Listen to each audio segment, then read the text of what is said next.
Yeah. And the thing is that these scars are scary, but they are just some old scars. We should never be afraid of them. Hello, book friends. Today I'm feeling courageous. And trust me, I'm going to need that courage because I have decided to read Spare by Prince Harry. Actually, Spare by Prince Harry's ghostwriter, whose name escapes me. This book has taken the world by storm recently, as if there's some sort of unknown revelations that are about to be revealed for the first time in this book. I don't know if I believe that. I mean, this book is really just the natural continuation of a story that's been on our radar since like 2018, almost since Harry and Meghan first got together, but that really blew up in 2020 when Harry and Meghan made that fateful announcement that they were stepping down as senior royals, whatever that meant. Actually, I didn't even really have a good idea of what being a senior royal meant. I don't understand the monarchy because I'm just a stupid American who has no taste in humans, apparently. No need to come at me.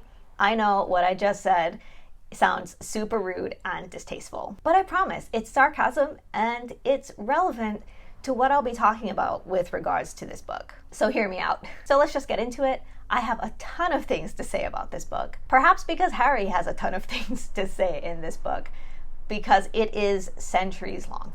But I guess he's been a caged bird for most of his life, so can you really blame him for all the verbal vomit now? I read Spare to spare you the time. If you enjoy these types of videos, please subscribe if you haven't already, and ring that notification bell so you don't miss out on any of my future book rants, rambles, and recommendations. So let's get into it. I am trying to go into reading Spare with an open mind. I don't have much of an opinion on Harry or Meghan. I had never actually heard of Meghan before she started dating Harry. And I knew of the royal family, obviously, can't miss them, but I never really paid them any mind. As an American, the institution of the monarchy just baffles me and somewhat offends my understanding and rationale of power. So the king and or queen are the head of state, and they have power, but not political power. They're supposed to stay out of politics. They don't run the country. Huh?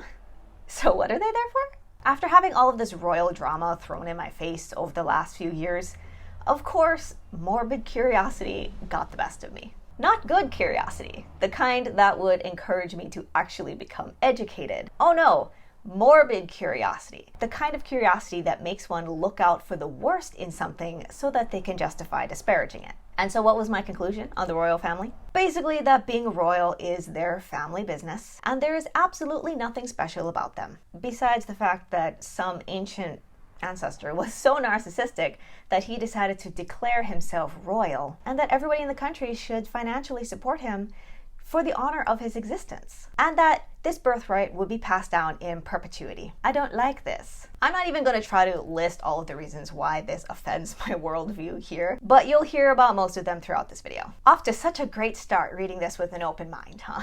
So I guess what I'm saying here is that I am going into this being on Harry and Meghan's side. I want to believe their version of the story, simply because they're going against what I believe is a terrible institution. I know there are plenty of people who think Meghan is terrible and she broke a loving family into pieces, but I don't know her. I don't know how she behaves in private.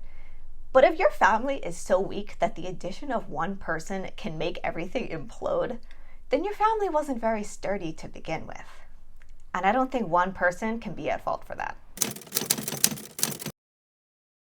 So first, I want to talk about the book itself and the narrative. And then later on in the video, I'll get into more of the specifics of my thoughts on certain people, events, that sort of thing. Harry starts off early on in the book with this quote: "My memory is my memory. It does what it does. It gathers and curates as it sees fit. And there's just as much truth in what I remember and how I remember it as there is in so-called objective facts." End quote. Right off the bat, we have Harry trying to cover his in my opinion. Not sure how I feel about this. The whole my truth thing is valid. And it has its place. And maybe this is the place, because this is Harry's memoir and this is Harry telling his story. But when I read this, it also concerned me that he felt the need to point this out so early on, because I feel like it's kind of a precursor to the fact that the narrative set forth in this book is possibly going to be heavily skewed in one direction. And any criticism of the narrative will be shielded behind my truth. In all seriousness, there are some allegations in this book, which we will talk about later on in the video. But keep in mind, can all of these allegations be protected if they are under the umbrella of my truth? Side note, I'm not going to be too concerned with spoilers in this video, so if that bothers you, maybe click out now. I mean, it's a memoir centering around events that have been in the news for years, and there are no major bombshells in context that make this book an absolute must-read, in my opinion. I listened to this book in audiobook form, which I don't usually like, but I was kind of forced to in this case because the waiting lists for the physical book, ebook, and audiobook version at my local library were months long. And I didn't want to buy the physical book, so I went to Audible. I'm actually glad I did listen to the audiobook instead of physically reading, because Harry narrated the audiobook himself, which was charming and gave it more human appeal. I actually thought it was kind of funny because we know he didn't actually write the book himself. It was ghostwritten. And as he was reading it, I felt like he was chuckling in places because it was like he was reading it and experiencing it for the first time. I felt like we had some moments there. So the book is divided into 3 major sections with tons of teeny chapters in each section. The sections roughly break down to growing up without Diana, the military, and Meghan. And I think the structure works well enough in this case. Is it the most original? No, but it worked. And actually, I was a little disappointed because in the beginning, Harry talks about how he is very spatially oriented, as in he remembers things and organizes his thoughts based on where they took place and locations in the world. And one of the first scenes is Harry returning to Balmoral, which is like the Queen's summer home, to attend Prince Philip's funeral in 2021. And that scene at Balmoral, essentially present day, kind of fades into a movie, like fading into a flashback to a time at Balmoral in 1997 when they were there after Diana had died and they were preparing for her funeral.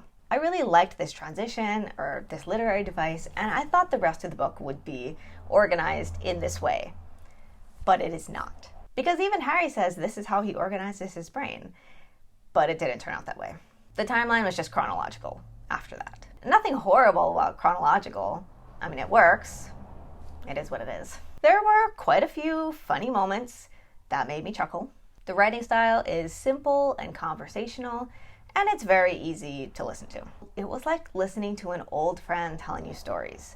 And that's a good thing in general. It was really relaxing and comforting to listen to. My issue with this, though, is that there were so many little stories and anecdotes. And it's like they were all about the same topic, but they didn't all have the same meaning. I noticed this mostly in the military section, which for me was the most boring section anyway, because I'm just not that into military stuff. But regardless of the fact that I'm not interested in the military, I felt like if the narrative was well put together, it would have held my interest better than it did. There were all of these short stories about things that happened in the military, and that was the only thing that connected them. The fact that they were happening in the military. And I couldn't see what the point was in a lot of cases of him telling us all of these little details. Was Harry trying to prove that he does love his country before we get into the Meghan section where things start going awry? Is it just that his service is something that he's proud of and wants to tell us about? Which is fair. Either way, the military section felt like it went on and on and on. So I don't know if this made the dragginess better or worse, but I noticed most of the chapters were very, very short. So it's a short chapter telling a quick little story, so what felt like billions of little stories, and then everyone ended very abruptly. Like with almost every chapter, I felt like there should have been more to say, but instead it just stopped and left me wondering what the point was. On one hand, the short chapters kept things moving, but on the other hand, it made me increasingly confused. This became less of a problem once we got into the Meghan section, maybe because that's the section everybody was reading this book for. But also, I felt like it worked because, in general, we know the outline of that story. So the narrative of the book is really just filling in the gaps. Whereas with Harry's military era, we don't have much background info about that. So it was up to the book to construct the narrative and make each instance seem relevant. And so I don't think it's succeeded in that regard. Now let's talk about the allegations, because that's why everybody is reading this book. For the tea.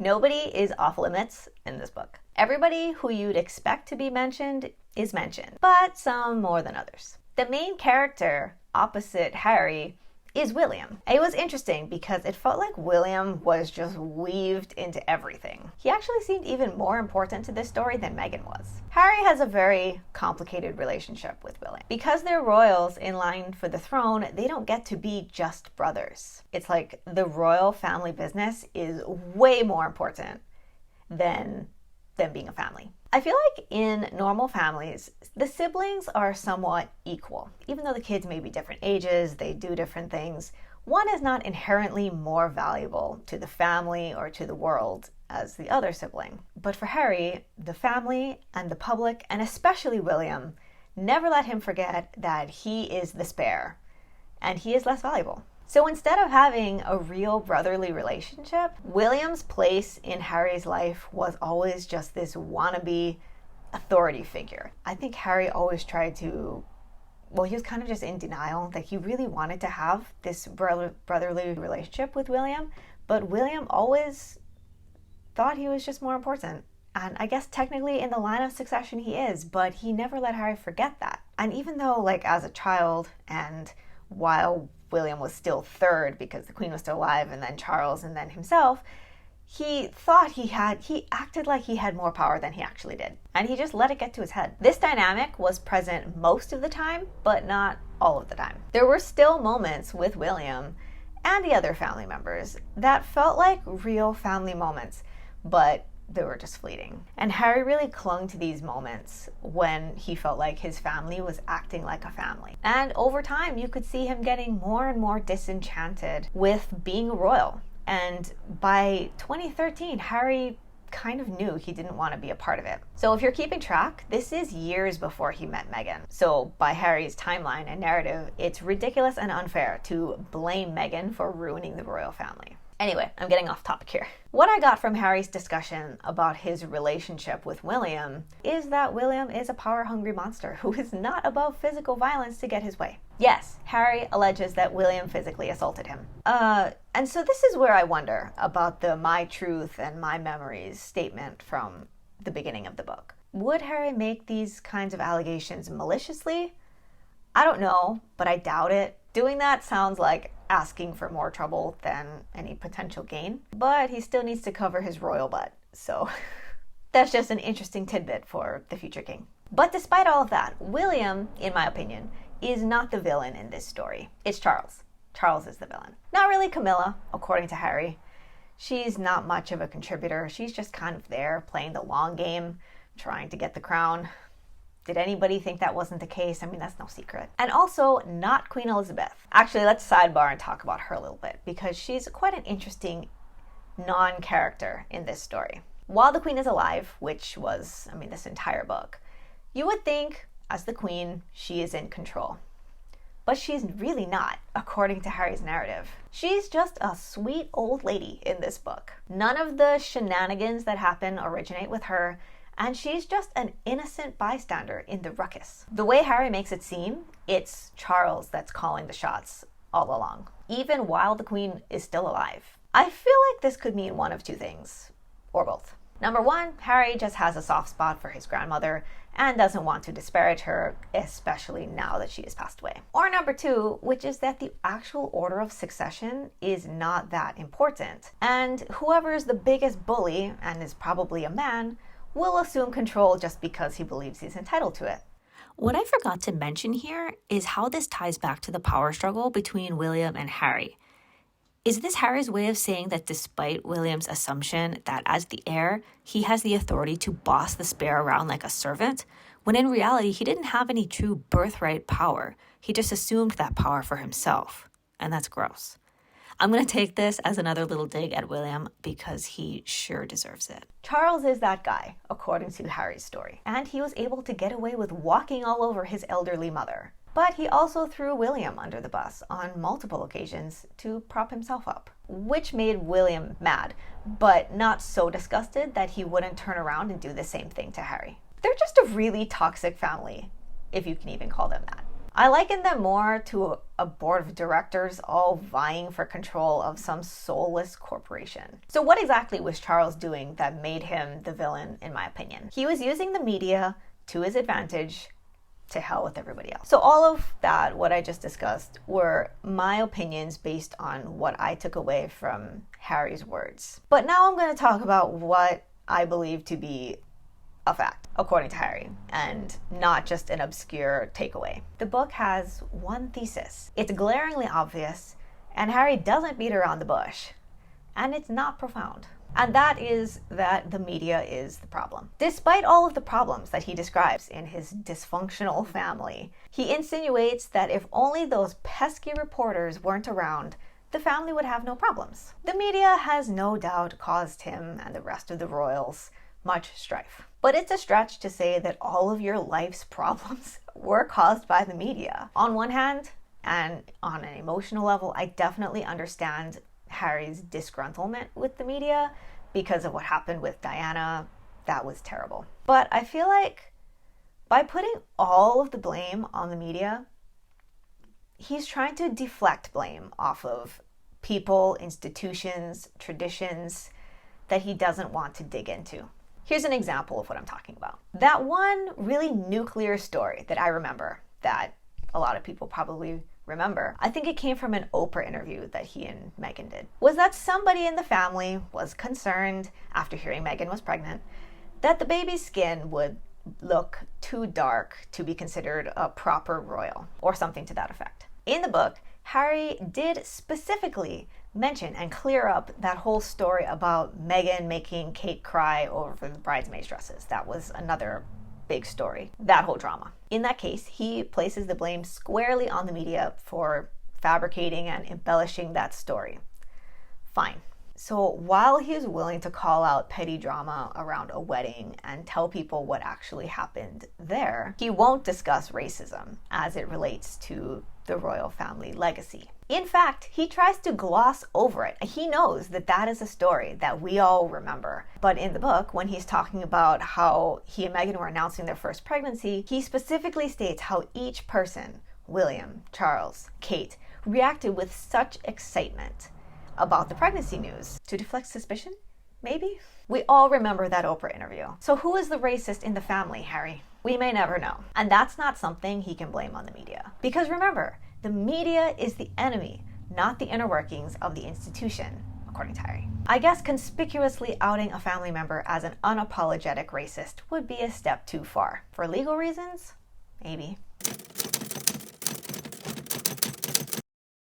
Getting into the media blaming a little bit more, I feel like Harry has some glaring blind spots that he honestly cannot see because of his privilege and his upbringing, or just that he doesn't want to face right now. And that's fine too.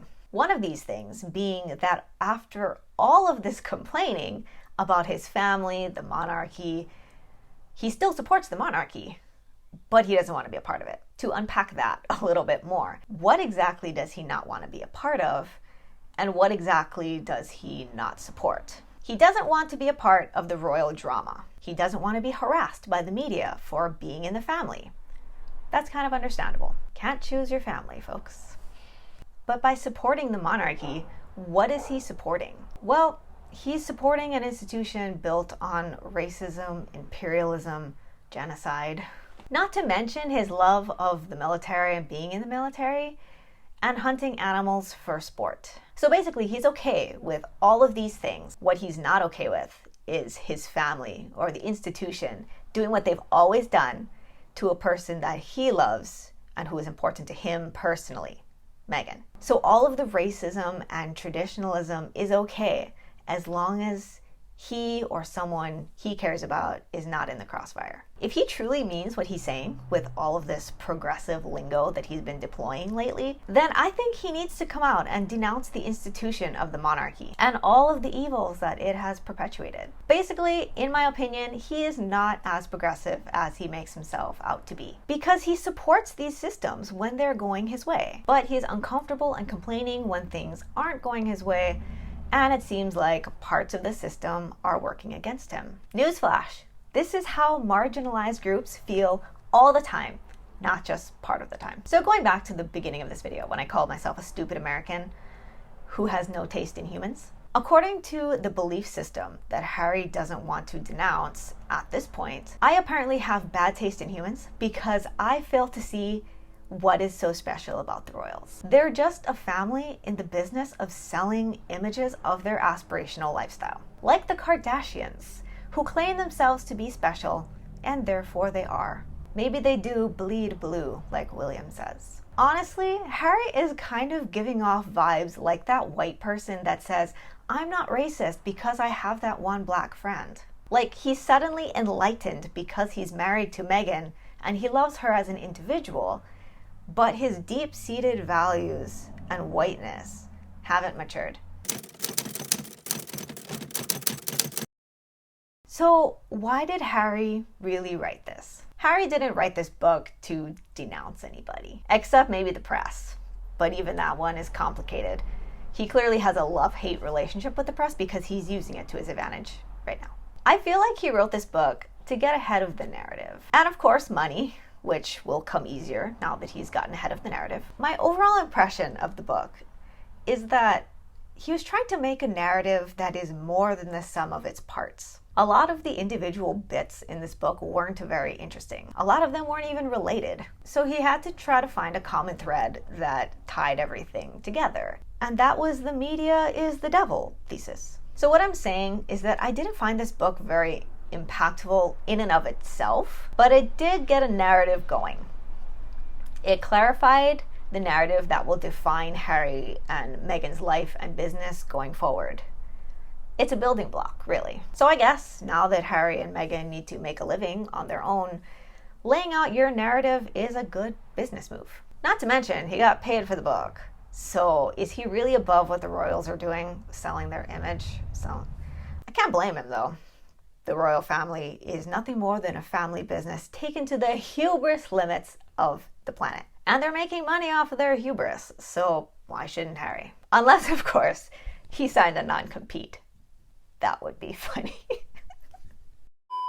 So those are all of my thoughts on Spare by Prince Harry. I just want to say, I know the end of this video got kind of negative towards Prince Harry. I didn't mean for it to be super negative, because I still support Harry and Meghan's decision to leave the toxicity. I don't follow news about them super closely, so all of the opinions expressed in this video are solely based on what I read in the book, besides what I said in the background section in the beginning. They have to live their lives with their beliefs at any given moment, and I hope as Harry gets further removed from the royals over time, he'll continue to grow and eventually say what needs to be said. If you enjoyed this video, please share it with somebody you know who would also like to be spared the time of reading Harry's book. That's all for today.